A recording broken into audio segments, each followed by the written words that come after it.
guys. It's so cool to see you. I don't know who this guy next to me is, but it's great to see Tom and Jim again. So welcome, guys. And of course, I'm kidding. The guy next to me is filling in for Matthew. This is Daniel Dye, who is an associate producer on this little web chat, and he's filling in for Matthew. So I almost wanted to put like a couch background and everything, and have you pretend to be Matthew. I could set up a background if you need. Although I would end up with a mustache, so you probably don't want to do that. Right, exactly. But anyway, so welcome, guys. It's great to see you as always. Tom and Jim Goldrup are here, and we're talking with them. Hence the name of the show up there. Yay! Yeah. How you doing tonight? Well, we're doing good. Hanging in there. And as one of the actors we interviewed said before to us after we interviewed him, I suppose this will be relatively painless. No, Dan's here, so I know I'm here. I wouldn't count on it. yeah, he's good. He's like, here's my one chance. I ask whatever questions I want because I'm in front of the camera now, and who knows what he's going to ask. So with that said, I may not answer them, and I may use a. You guys are free to not answer them. We are not Congress. Yes, absolutely. Wise beyond your years. So we will start off with whatever Dan wants to ask. I told him that he gets first crack tonight. Nice. So I'm going to go a little bit, probably a little bit different than questions we've asked before, or that Jeff's asked before. This is my first time. But one of the things that I've noticed working with both of you is just that your genuine passion for acting, for theater, for movies. And I'd like to know more about where that came from for each of you. Okay. it came from our childhood. Our childhood. Ever since we were kids, we loved the movies. We knew who all these feature players were, and we'd pretend like we were different characters in the movie, and then we incorporate that in our games, and I guess, and our brother Ray would write little scripts that we would put on plays for our parents.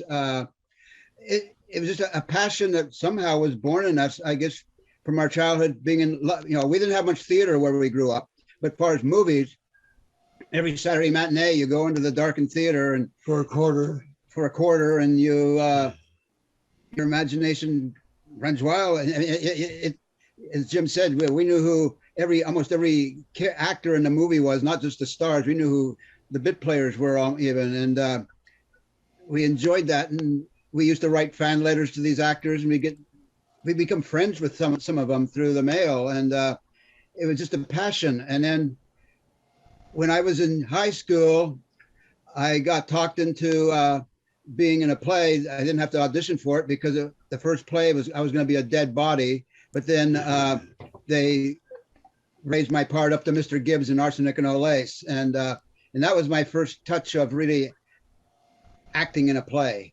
And I continued in junior college, and then we went on to LA and joined the Ira Francis Actors Workshop, and I've been doing it ever since. I in my senior year in high school, I got into drama, and the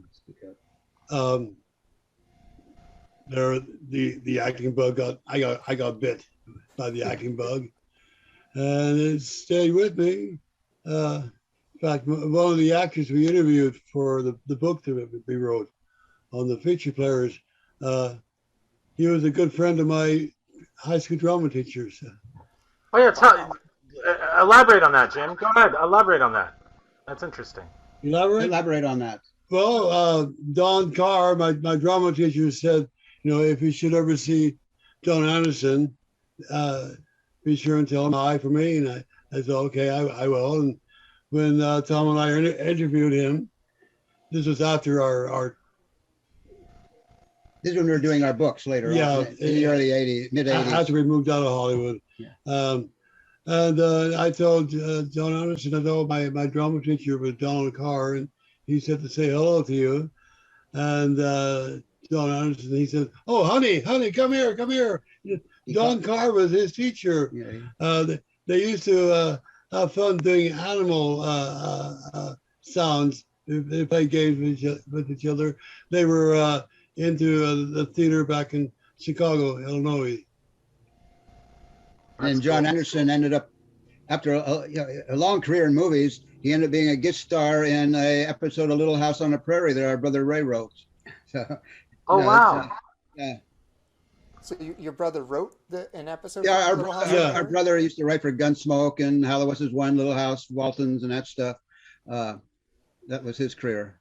We introduced him to his agent, and his agent, we introduced Ray to his agent.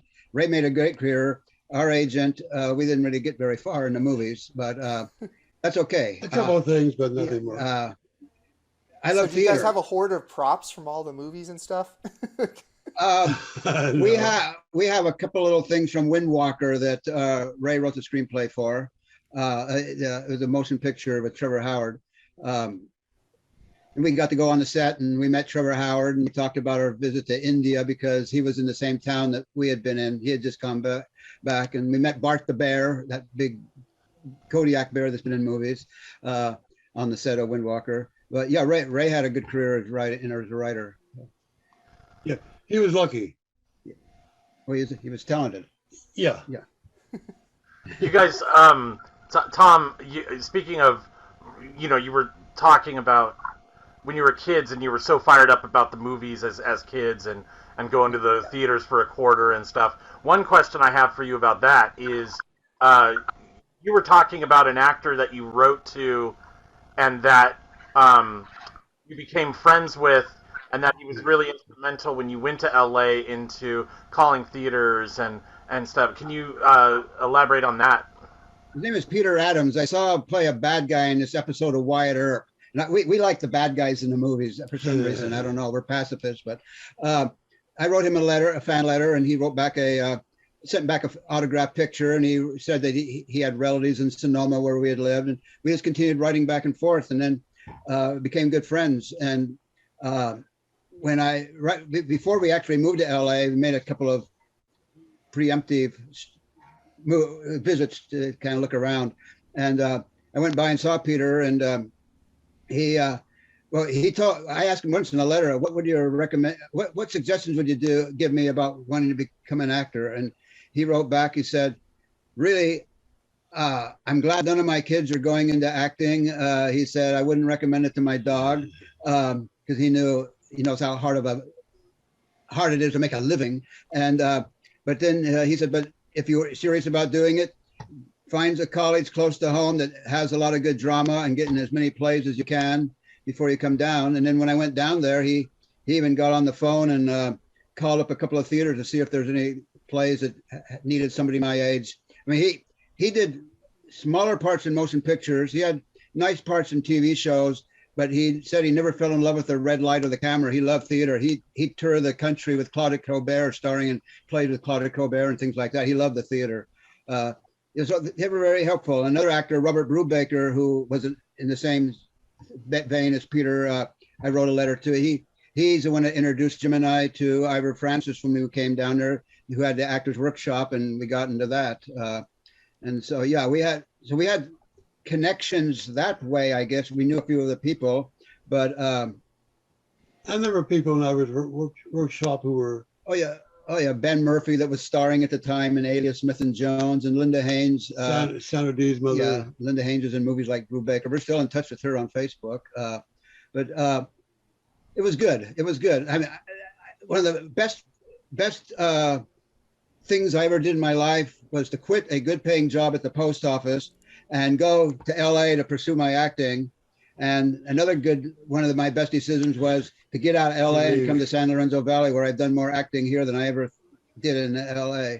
I love the theater. I love the theater. And while here, we also got into a few films, basically in Utah.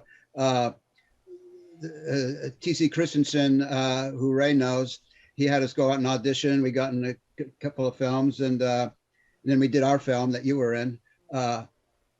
And I've done live TV. Jim and I did live TV here at the local TV station. And one thing we did in LA was the CBS Playhouse. yeah, we did a CBS Playhouse in LA with Jack Albertson and Tyne Daly. Tyne Daly and Robert Foxworth. And yeah, And we met Red Skelton, who was on the the next day, next soundstage next over. soundstage over. Yeah, yeah, it's been a good experience. I wouldn't trade it.